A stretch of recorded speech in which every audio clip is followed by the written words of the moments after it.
আওয়ামী লীগের শাসন আমলে যে সেনা কর্মকর্তাদের বিরুদ্ধে গুম, খুনে জড়িত থাকার অভিযোগ আনা হয়েছে এবং যাদের নামে গ্রেফতারি পরোয়ানা জারি করা হয়েছে, তাদের বিচার নিয়ে গত কয়েকদিন ধরে তুমুল আলাপ আলোচনা চলছে, তর্ক বিতর্ক চলছে যে বিচারটি আসলে কিভাবে হবে। এর মাঝখানে একটি গুরুত্বপূর্ণ ডেভেলপমেন্ট হয়েছে। আপনারা জানেন যে ঢাকা সেনানিবাসে একটি অস্থায়ী কারাগার ঘোষণা করা হয়েছে এবং স্বরাষ্ট্র মন্ত্রণালয় আনুষ্ঠানিকভাবে অফিস আদেশ জারি পর্যন্ত করে ফেলেছে যে এমইএস ভবন নম্বর 54 সেটি সাময়িক কারাগার হিসাবে বিবেচিত হবে। এবং স্বরাষ্ট্র মন্ত্রণালয় এই সিদ্ধান্তটি নিয়েছে এই সেনাবাহিনীর যাদের বিরুদ্ধে গ্রেপ্তারি পরোয়ানা জারি হয়েছে তাদের বিচার নিয়ে যে তর্ক বিতর্ক চলছে, যে আলাপ আলোচনা চলছে, সেটিকে মাথায় রেখেই এটি অত্যন্ত পরিষ্কার। কিন্তু মজার ব্যাপার হচ্ছে এটি নিয়ে পত্রপত্রিকায়, টেলিভিশনে সর্বত্র খবর প্রকাশিত হলেও, এমনকি স্বরাষ্ট্র মন্ত্রণালয়ের যে অফিস আদেশ তার কপি সোশ্যাল মিডিয়ায় ছড়িয়ে পড়লেও চিফ প্রসিকিউটর তাজুল ইসলাম তিনি সাংবাদিকদের জানিয়েছেন যে তিনি এই বিষয়ে কিছু জানেন না, কারণ তার হাতে এখন পর্যন্ত কোনো নথি নেই। এই জায়গাটা খুব ইম্পর্টেন্ট আমার কাছে মনে হয়েছে এবং ইন্টারেস্টিং মনে হয়েছে। দ্য ইন্টারন্যাশনাল ক্রাইম ট্রাইব্যুনাল, এই যে আন্তর্জাতিক অপরাধ ট্রাইব্যুনাল যারা বিচার করছে, যেই জায়গা থেকে এই সেনা কর্মকর্তাদের নামে গ্রেফতারি পরোয়ানা জারি হয়েছে, সেই ট্রাইব্যুনালের যিনি চিফ প্রসিকিউটর তিনি বলছেন যে খোদ সরকার যে আলাদা করে একটি সাব জেল মানে অস্থায়ী কারাগার ঘোষণা করেছে, একটি অস্থায়ী কারাগার তৈরি করে ফেলেছে, সে বিষয়টি তিনি জানেন না।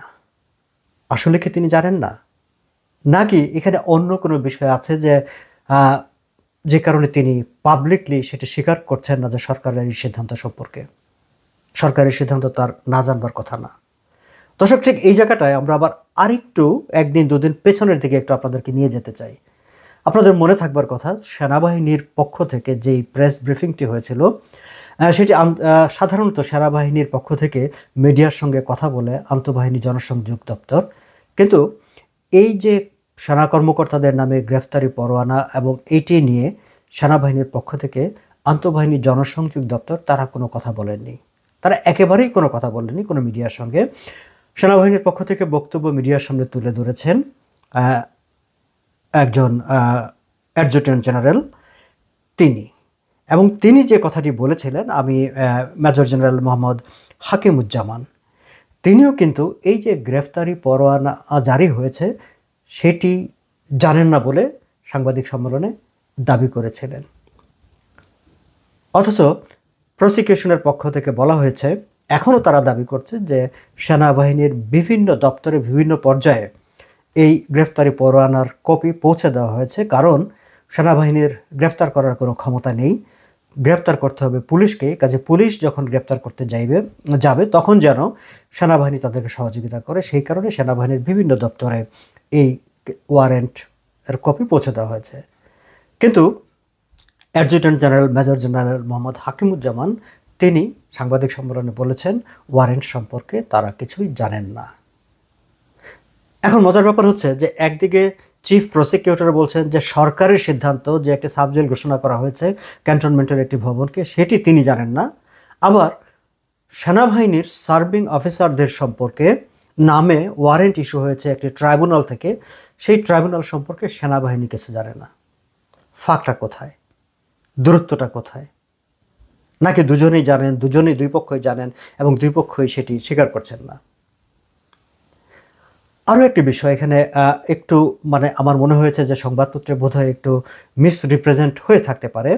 আমি আবার একটু পিছনের দিকে ঘুরে অ্যাডজুটেন্ট জেনারেল সেদিনকার যে ব্রিফিংয়ে বক্তব্যটি দিয়েছিলেন সেই বক্তব্যটা আবার একটু দেখার চেষ্টা করেছি। সেখানে তিনি কিন্তু বলেছেন যে তারা পত্রপত্রিকা কিংবা সোশ্যাল মিডিয়ায় এই গ্রেফতারি পরোয়ানার কথা শুনে যাদের নাম সেখানে আছে তাদেরকে অ্যাটাস্ট করেছেন। খেয়াল করবেন, আমরা অবশ্য পত্রিকার শিরোনামে দেখেছি যে তাদেরকে সেনা হেফাজতে আনা হয়েছে। সেনা হেফাজত এবং অ্যাটাচমেন্ট, সংযুক্তি দুটি সম্পূর্ণ আলাদা জিনিস। এখন আমি আজকে আবার প্রথম আলোতে গিয়ে পুরনো রিপোর্টটিতে পড়ে দেখলাম, সেখানে বলা আছে সংযুক্ত করা হয়েছে। সো সংযুক্ত মানে হচ্ছে গ্রেফতার নয়, হেফাজতে আনা নয়, তাদেরকে সেনাবাহিনীর নিয়ন্ত্রণে আছে, কিন্তু অ্যাটাচমেন্ট, নট সেনা হেফাজত অর নট অ্যারেস্ট। অ্যারেস্ট হলে 48 ঘন্টার মধ্যে কোর্টে হাজির করার একটি বাধ্যবাধকতা আছে।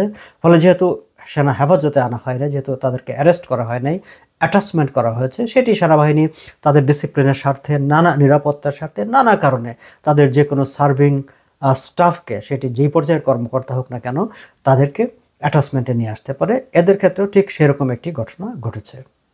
এবং এর মাঝখানে আসলে এটি নিয়ে খুব তুমুল আলোচনা, তর্ক বিতর্ক হচ্ছিল যে তাদের বিচার কিভাবে হবে। এর মাঝখানে পত্রিকায় খবর বেরিয়েছিল যে সেনাবাহিনীর লোকজন তাদেরকে ট্রাইব্যুনালে নিয়ে যাবে, আবার ট্রাইব্যুনালে নিয়ে আসবে। কারণ সেনাবাহিনীর মধ্যে এই আলোচনাটা ছিল যে সেনাবাহিনীর এই ঊর্ধ্বতন কর্মকর্তাদেরকে প্রিজন ভ্যানে হ্যান্ডকাপ পরিয়ে কোর্টে নিয়ে ট্রাইব্যুনালে নিয়ে যাওয়া হবে, সেখানে আবার ঢিম মারা হবে, কিল ঘুষি দেওয়া হবে, তাদের সঙ্গে অশোভন আচরণ করা হবে। সেটি সেনাবাহিনীর সদস্যরা কোনোভাবেই মানতে রাজি ছিলেন না।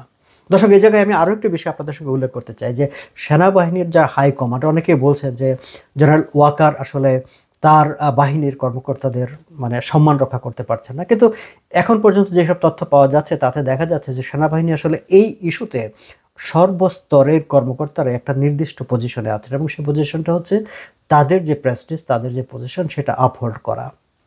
এবং যার কারণে এই সেই প্রস্তাবনাটি নিয়ে আলাপ আলোচনা হলো যে মানে ট্রাইব্যুনালে সেনাবাহিনী নিয়ে যাবে, নিয়ে আসবে, সেটি শেষ পর্যন্ত ধুপে টিকেনি। এবং শেষ পর্যন্ত সেনাবাহিনীর যে ডিমান্ড, বিশেষ করে সেনাবাহিনীর মানে নিচের দিকের মিড লেভেলের অফিসারদের যে ডিমান্ড, সেই ডিমান্ড অনুসারেই আসলে শেষ পর্যন্ত তাদেরকে এই বিচার প্রক্রিয়াটি সেনাবাহিনীর নিয়ন্ত্রণেই থাকবে, এরকম একটি নীতিগত সিদ্ধান্ত হয়েছে বলে আমি যতটুকু জানতে পেরেছি। এখন অনেকে অবশ্য বলছেন এই যে সাবজেল হয়েছে, সেটি কি আসলে সাবজেল নাকি সেটি আসলে সাব ট্রায়াল, সেটি কি বিচারালয়, মানে তাদের বিচারও কি সেখানেই হবে? যদি তাদের বিচারটি সেখানে হয় তাহলে সেই বিচারটি কারা করবেন? সেটি কি সেনা আইনে বিচার হবে, নাকি ট্রাইব্যুনালের কর্মকর্তারা, প্রসিকিউশনের লোকজন ক্যান্টনমেন্টে গিয়ে, ওখানে গিয়ে বসে সেনাবাহিনীর সদস্যদের সামনে বসে সেখানে যারা করবেন সেখানে বিচার করবেন? এই আলোচনাটা, এই গুঞ্জনটা অনেকেই করছেন, বাট সেটিকে আমি খুব বেশি গুরুত্ব দিয়ে দেখতে চাই না। কিন্তু গুরুত্ব দিয়ে না দেখলেও আপনাদেরকে আজকের পত্রিকায়, ঢাকার জাতীয় দৈনিক আজকের পত্রিকায় স্বরাষ্ট্র মন্ত্রণালয়ের অতিরিক্ত সচিব খন্দকার মোহাম্মদ মাহবুবুর রহমানের একটি বক্তব্য তারা প্রকাশ করেছে। আমি সেই বক্তব্যটার দিকে আপনাদের দৃষ্টি আকর্ষণ করতে চাই। আজকের পত্রিকাকে খন্দকার মাহবুবুর রহমান, তিনি স্বরাষ্ট্র মন্ত্রণালয়ের অতিরিক্ত সচিব, তিনি বলেছেন অভিযুক্ত সেনা কর্মকর্তাদের দুই ধরনের বিচার কাজ হতে পারে। খেয়াল করবেন, দুই ধরনের বিচার কাজ হতে পারে। সেজন্যে সেনানিবাসে অস্থায়ী কারাগার করা হয়েছে যাতে এই বিচার কাজটা সহজ হয়। এখন দুই ধরনের বিচার কাজ মানে কি? তার মানে কি সেনাবাহিনীতেও বিচার হবে, ট্রাইব্যুনালেও বিচার হবে? মানে এই জায়গাটা তিনি কিন্তু কোনো ব্যাখ্যা করেননি। কিন্তু আমি আবার আপনাদেরকে আরেকটা ডট মেলানোর জন্য বলবো, adjutant general major general Mohammad Hakimuzzaman, তিনি তার আগের প্রেস কনফারেন্সে যে কথাটি বলেছিলেন, আমি আমার আগের ভিডিওতে উল্লেখ করেছিলাম। তিনি বলছেন যে সেনাবাহিনী 54 বছর ধরেই মানে এই ধরনের কেসে, মানে এই যে এখন যে কর্মকর্তাদের বিরুদ্ধে গুম খুনের অভিযোগ আনা হয়েছে বা নির্যাতন করার অভিযোগ আনা হয়েছে, এই ধরনের মানে সিমিলার কেসে যাদেরকে বিরুদ্ধে অভিযোগ আনা হয়েছে, তাদেরকে জুডিশিয়াল প্রসিডিংয়ের আগে কাস্টডিতে আনা হয়েছে। কাস্টডিতে এনে তারপরে জুডিশিয়াল প্রসিডিং করা হয়েছে কিভাবে তিনি উল্লেখ করেছেন, কোর্ট মার্শাল এবং জেনারেল কোর্ট মার্শাল। অর্থাৎ 54 বছর ধরেই সেনাবাহিনী তাদের নিজস্ব আইনে, তাদের যেসব কর্মকর্তা বা স্টাফদের বিরুদ্ধে অভিযোগ এসেছে, তারা তাদের নিজস্ব আইনে কোর্ট মার্শাল অথবা জেনারেল কোর্ট মার্শাল সেভাবে তারা প্রসিডিংস করেছে, এবং তার আগে তারা কাস্টডিতে এনেছে। কিন্তু এই কর্মকর্তাদের ক্ষেত্রে কিন্তু কাস্টডি শব্দটি ব্যবহার করা হয় নাই, বলা হয়েছে অ্যাটাচমেন্টে আনা হয়েছে। ফলে এইখানে অ্যাডজুটেন্ট জেনারেলের বক্তব্য থেকে আমরা একটা ইঙ্গিত পাই যে সেনাবাহিনী আসলে তাদের মধ্যকার যে ঐক্যমত, যে সেন্টিমেন্ট, সেটি হচ্ছে এই কর্মকর্তাদের বিচার তারা করবে, তাদের আইনে করবে। এখন যদি সেটি হয় তাহলে এই ট্রাইব্যুনাল একটা চ্যালেঞ্জের মুখে পড়ে, এবং এই ট্রাইব্যুনাল নিয়ে আসলে সেনা কর্মকর্তাদের মধ্যেও এক ধরনের প্রশ্ন আছে, কারণ তারাও এটাকে অনেক কর্মকর্তারা, আমি যতটুকু শুনেছি, এগুলো ইন্ডিপেন্ডেন্টলি যাচাই করা সম্ভব হয়নি, বাট এই আলোচনা সেনা কর্মকর্তাদের মধ্যে হয়েছে যে যেহেতু এই ট্রাইব্যুনালটা so far highly politically exposed, politically highly exposed. ফলে ঠিক তারা এই সেনা কর্মকর্তাদের সেই ট্রায়ালে নিয়ে যাওয়ার বা তাদের হাতে ছেড়ে দেওয়ার ব্যাপারে তারা আস্থা পাচ্ছেন না। এবং আপনাদের খেয়াল থাকবার কথা যে জুলাই মাসের যে আন্দোলনে 5ই আগস্টে আওয়ামী লীগ সরকারের পতনের ঠিক আগে আগে সেনাবাহিনীর প্রধান একটি দরবার ডেকেছিলেন, যেখানে বিভিন্ন পর্যায়ের বা সর্বস্তরের বলা যায় সেনাবাহিনীর মতামত নিয়েছিলেন এবং তাদের সেন্টিমেন্টটা তিনি বোঝার চেষ্টা করেছিলেন।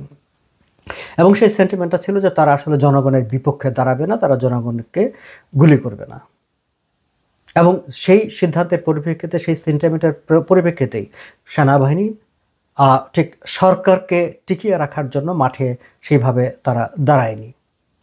এই বিচার প্রক্রিয়ার ক্ষেত্রেও বিভিন্ন সূত্রগুলো বলছে যে ক্যান্টনমেন্টে বা সেনাবাহিনীর ঊর্ধ্বতন কর্মকর্তারা সেনাবাহিনীর বিভিন্ন পর্যায়ের কর্মকর্তাদের স্টাফদের যে সেন্টিমেন্ট, সেই সেন্টিমেন্টটা তারা আগে নিয়েছেন এবং সেই সেন্টিমেন্টটাই হচ্ছে এরকম যে তারা এই ট্রাইব্যুনালে এই কর্মকর্তাদের বিচার হবে সেটি তারা দেখতে চান না। সো সেই সেন্টিমেন্ট অনুসারেই সেনাবাহিনীর এখন পর্যন্ত সিদ্ধান্ত হচ্ছে যে তারা তাদের হাতেই তাদের আইনেই এদের বিচারটা করবে। সেই কারণেই তাদের চাপেই সরকার এই সাব জেলের বা অস্থায়ী কারাগারের যে ঘোষণাটি, সেই ঘোষণাটি দিয়েছে। এখন এই আলোচনাটাও আছে যে পুরো বিচারটি কি সেনা আইনে সেনাবাহিনী করবে, নাকি সেনাবাহিনী তাদের আইনে প্রথমে বিচার করে যাদেরকে তাদের কাছে মনে হবে যে হ্যাঁ দে আর রিয়েলি ইনভলভড ইন মানে ল ভায়োলেশন, তাদের বিরুদ্ধে তারা ব্যবস্থা নেবে, তাদেরকে চাকরিচ্যুত করা হবে এবং চাকরিচ্যুত করার পর তারা তো সিভিলিয়ান হয়ে যাবে এবং সেনা আইনে যারা অভিযুক্ত হবে তাদেরকে ট্রাইব্যুনালে পাঠিয়ে দেওয়া হবে যে ঠিক আছে, now you can try them. এই আলোচনাটি তাদের মধ্যে আছে বলে জানা যাচ্ছে। তবে এখন পর্যন্ত যে বিষয়টি, সেই বিষয়টি হচ্ছে যে দুই পক্ষই আসলে ট্রাইব্যুনালকে ঠিক এবং সেনাবাহিনী তারা তাদের মতো করে কাজ করে যাচ্ছে, কিন্তু তাদের এই কাজ দুই পক্ষের কেউ আনুষ্ঠানিকভাবে স্বীকার করছেন না। যেমন তাজুল সাহেব বললেন যে তিনি অস্থায়ী কারাগার করার তথ্যটি তার কাছে নেই। আবার এর আগে অ্যাডজুটেন্ট জেনারেল বলেছিলেন যে গ্রেফতারি পরোয়ানা জারির তথ্যটিও তার কাছে অফিসিয়ালি তার কাছে নেই। সো এখন পর্যন্ত দর্শক সেনাবাহিনীর এই গ্রেফতারি পরোয়ানা জারি করা কর্মকর্তাদের নিয়ে এই ডেভেলপমেন্টটুকু আমার কাছে মনে হয়েছে যে আমি আপনাদের সঙ্গে একটু শেয়ার করি। আমরা খেয়াল রাখবো যে সামনের দিকে কি হয়। তবে এই সব কিছুর ভিড়ে যেটি আলোচনায় আছে সেটি হচ্ছে সেনাবাহিনীকে, বিশেষ করে সেনাবাহিনী প্রধান জেনারেল ওয়াকারকে একটি চাপের মধ্যে ফেলার জন্য, সেনাবাহিনীকে আইসোলেট করে সিঙ্গেল আউট করে প্রাতিষ্ঠানিকভাবে দুর্বল করার একটি প্রচেষ্টা নানা মহল থেকে চলছে, যেটি অ্যাডজুটেন্ট জেনারেল তিনি নিজেও বলেছিলেন যে যখন আমরা নির্বাচন অনুষ্ঠানের জন্য প্রস্তুতি নিচ্ছি ঠিক সেই সময় এই ধরনের একটি ওয়ারেন্ট আমাদেরকে মেন্টালি ডিস্টার্ব করেছে, মানসিকভাবে বিপর্যস্ত করেছে। ফলে এই যে সেনাবাহিনীকে মানসিকভাবে বিপর্যস্ত করে নির্বাচন প্রক্রিয়াকে ক্ষতিগ্রস্ত করা বা চ্যালেঞ্জের মুখে ফেলে দেওয়া বা কোনো ধরনের ঝামেলার মধ্যে ফেলে দেওয়া, এরকম কোনো কাজ কোথাও কোনো ধরনের তৎপরতা চলছে কিনা সেদিকেও নানা মহলের নজর আছে।